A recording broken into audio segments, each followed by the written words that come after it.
वाराणसी के उदय प्रताप कॉलेज में एक लड़का दूसरे लड़के को गोली मार देता है और वहीं छाती पे चढ़कर 3-4 फायर और करता है, जिस वजह से उस लड़के का मौत वहीं हो जाता है और वह वहां से फरार हो जाता है। हालांकि कुछ वक्त में ही पुलिस शूटर को पकड़ लेती है और जब उससे पूछताछ किया जाता है तो फिर वह बताता है कि मेरे दोस्त के साथ रैगिंग किया करता था और हमारा कलर पकड़ लिया था, जिस वजह से हमें गुस्सा आता है और हम यह अंजाम देते हैं। इस कहानी को पूरा सुनने के लिए वीडियो पर बने रहे। हाँ तो नमस्कार, आप देख रहे हैं द रियल क्राइम और मैं आपके साथ रंजीत साहू।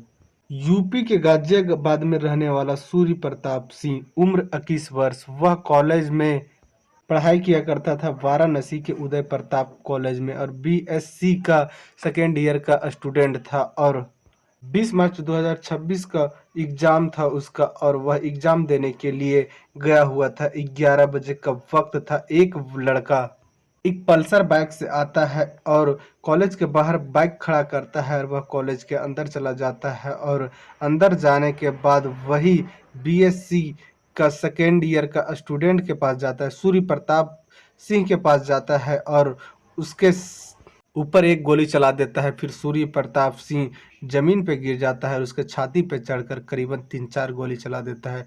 गोली मारने वाला शूटर जो होता है वह मंजीत सिंह चौहान होता है और यह मंजीत सिंह चौहान जो था वह अपना नाम के आगे माफिया लगाया करता था, माफिया मंजीत सिंह चौहान।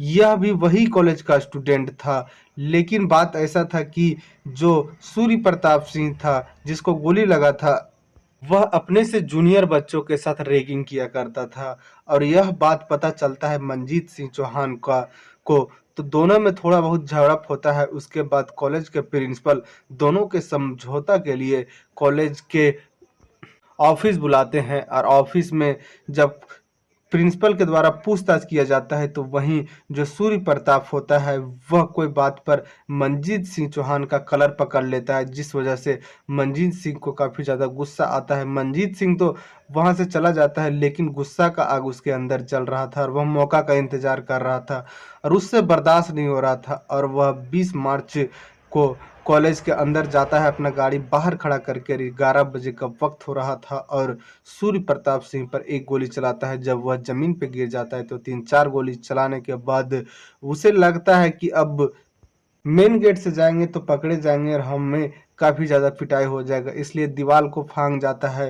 हालांकि दीवार फांगने में उसका पैर टूट जाता है, लेकिन वह लंगड़ाते हुए भाग जाता है वहां से। लेकिन जब पुलिस को पता चलता है तो पुलिस कुछ ही देर में मंजीत सिंह को गिरफ्तार कर लेती है। लेकिन जब यह घटना लोगों तक पहुंचता है तो स्टूडेंट, कॉलेज के स्टूडेंट और आम आदमी, कुछ वहां के लोग जो थे वह सड़क पर उतर जाते हैं, कई दुकान बंद करा देते हैं और फिर धरना प्रदर्शन करने लगते हैं कि मंजीत सिंह चौहान को कड़ी से कड़ी सजा मिले, उस पर कार्रवाई हो और तुरंत ही उसका इनकाउंटर किया जाए। लेकिन मंजीत सिंह पर कार्रवाई होगा। इधर जो सूर्य प्रताप सिंह था उसको तुरंत ही हॉस्पिटल लेके जाया जाता है, लेकिन डॉक्टर उसको चेकअप करते हैं तो उसे मृत घोषित कर देते हैं। उसके बाद पुलिस उसका बॉडी को पोस्टमार्टम के लिए भेज देती है। पोस्टमार्टम होता है, उसके बाद उसका जो पिताजी थे वह लखनऊ के कोई कंपनी में काम किया करते थे, उनको पिताजी को बताया जाता है। उनके पिताजी घर आते हैं और रोते हुए नम आंख से और कांपते हुए हाथ से अपना बेटा का अंतिम संस्कार करते हैं। जब मीडिया वाले उससे पूछताछ करते हैं कि जो आरोपी तुम्हारा बेटा को मारा है उसको क्या सजा मिलना चाहिए, तो वह लड़खड़ाते हुए आवाज में बोलते हैं कि उसको भी मेरे बेटे जैसा हाल होना चाहिए और उसको वो इनकाउंटर कर देना चाहिए बहुत जल्द, कम वक्त में। हालांकि इस पिता के पास बहुत ज़्यादा दर्द था, लेकिन यह दर्द बयान नहीं कर सकता था, इसलिए कि यह दुनिया जो है वह बहरी है, किसको बताए। लेकिन जितना भी वह बोलना चाहते थे वह कैमरा के सामने बोलते हैं। और जो सूर्य प्रताप सिंह का माता होती है वह एक स्कूल में सहायिका के तौर पे काम किया करती थी अपना आसपास के ही स्कूल में। और जो सूर्य प्रताप था उसका 2 बहन होती है और सूर्य प्रताप लड़का में अकेले होता है। उसका पिताजी का कहना था कि मेरा घर का चिराग खत्म हो गया, मेरा घर का चिराग भूत गया। इधर जब मंजीत सिंह चौहान के बारे में पुलिस करती है तो पता चलता है कि मंजीत सिंह पर कई मुकदमा चल रहा है। एक व्यक्ति को इसने चाकू मारा था, उसका भी मुकदमा चल रहा था और मंजीत सिंह पुलिस की गिरफ्त से अभी बाहर था। मंजीत सिंह का 18 गैंग चलता था और वह सोशल मीडिया पर एक्टिव रहा करता था और सोशल मीडिया पर वह लिखा करता था मंजीत सिंह चौहान की आपका सम्मान तभी तक है जब तक मेरा अभिमान को ठेस ना पहुंचा है। इस तरह के सोशल मीडिया पर वह लिखा करता था और उसके बाद लिखा था करता था जय माँ भवानी और इस तरह से वह एक माफिया का रूप दिया करता था खुद को और अपना एक पहचान गैंग के रूप में बनाया करता था ताकि लोग इससे डरा करें। और एक दिन ऐसा ही करता है, भरे कॉलेज में जाकर एक शख्स को गोली मार देता है। जब लोग वहां प्रदर्शन कर रहे थे तो मीडिया वाले जाते हैं और स्टूडेंट से जब पूछताछ करते हैं तो स्टूडेंट जो थे वह एक ऐसा बात बताते हैं जो कि चौंका देने वाली होती है। स्टूडेंट बताते हैं कि जो प्रिंसिपल हैं वो भी इसमें मिले हुए हैं, वही मंजीत सिंह से। मंजीत सिंह के घर पे अक्सर प्रिंसिपल आया जाया करते थे, उससे ऑफिस में अकेले अकेले बात किया करते थे और जो प्रिंसिपल है वही सीधे मारने के लिए बोला था सूर्य प्रताप सिंह को और इस वजह से वह मंजीत सिंह सूर्य प्रताप को गोली मारता है। आखिर इसमें कितना सच्चाई है वह तो जांच का विषय है, लेकिन जो गुस्सा है स्टूडेंट के पास वह गुस्सा अपने शब्दों में बयां कर रहे हैं मीडिया के पास।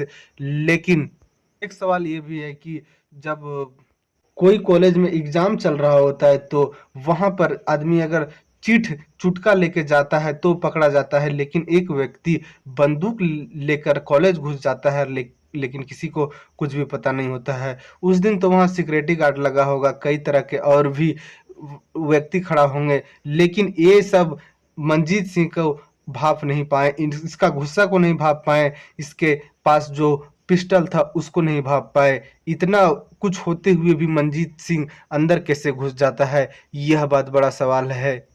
कि नॉर्मल दिन अगर चुना रहता मंजीत सिंह कोई पढ़ाई वाला दिन तो उस दिन में दिक्कत नहीं था, लेकिन जब एग्जाम का दिन था यहाँ पर सिक्योरिटी गार्ड लगा हुआ था और जो प्रिंसिपल थे वह भी कोई व्यक्ति को अंदर नहीं जाने देते थे। जैसे अगर कोई व्यक्ति अंदर जाना चाहता है एग्जाम वाला दिन में तो उसे अंदर नहीं जाया जाता दिया जाता है ताकि वह किसी को कुछ आंसर ना बता दे, कोई चिट चुटका ना दे दे।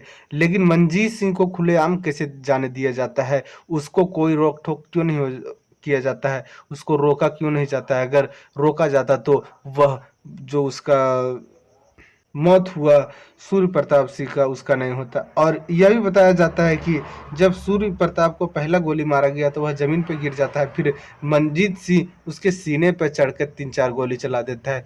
उस वक्त भी प्रिंसिपल उसको रोकने के लिए नहीं जाते हैं, अगर प्रिंसिपल उस वक्त भी रोका रहते तो शायद सूर्य प्रताप सिंह को एक गोली लगा था वह बच जाता, लेकिन जब मंजीत सिंह उसके सीने पर चढ़ के कई गोली दाग देता है तो फिर उसका बचना नामुमकिन हो जाता है और वैसा ही होता है। हॉस्पिटल में उसको डॉक्टर डेथ डिक्लेयर कर देते हैं। कई तरह के सवाल खड़ा हो रहा है कॉलेज के ऊपर और अभी इसमें कुछ खुलासा नहीं हो पाया है। जब तक पुलिस जांच नहीं करेगी कई तरह के सीसीटीवी कैमरा खंगाला जाएगा। अगर सीसीटीवी कैमरा में अगर कोई भी कॉलेज तरफ के स्टाफ को गलत पाया जाएगा तो उसके ऊपर कार्रवाई होगा, लेकिन अभी इसमें जांच का बात है और जांच चल भी रहा है। अब कब तक इसका जांच चलेगा और कब तक इसका क्लियर हो पाएगा और कब तक यह मंजीत सिंह को सजा मिलेगा और सभी का नज़र कान यही इंतजार कर रहा है कि एक व्यक्ति किस तरह से कॉलेज में दिन दहाड़े गोली मार देता है। अब दूसरा का भी हौसला बढ़ेगा और कई लोग इस तरह का कदम उठाएंगे और कई लोग का इस तरह से जान जाएगा।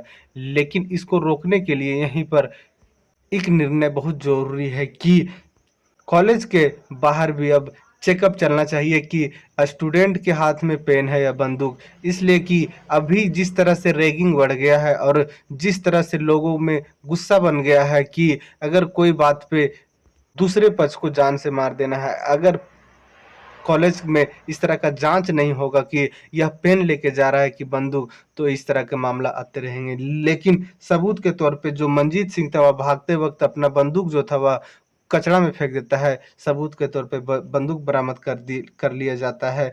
और जो सूर्य प्रताप सिंह का जब पोस्टमार्टम हुआ तो जो गोली बरामद हुआ उसको सबूत में बरामद कर लिया जाता है और कई लोग का बयान लिया जाता है। अब जो मंजीत सिंह है उसके ऊपर चार्जशीट तैयार होगा और यह मामला कोर्ट जाएगा, फिर कोर्ट मंजीत सिंह को क्या सजा सुनाती है। लेकिन यह बहुत बड़ा विषय है। इस पे एक बार जज को भी गौर करना चाहिए कि इस तरह का मामला अगर छोटे पैमाने पे किसी को सज़ा दिया जाएगा तो फिर कितना बड़ा मामला बन जाएगा और कई तरह के कॉलेज में इस तरह का हादसा होते रहेगा। अब यह मामला जो है वह जज साहब के हाथ में है, लेकिन जज साहब इन आरोपियों को क्या सज़ा देती है। इस कहानी में इतना ही। जय हिंद, जय भारत।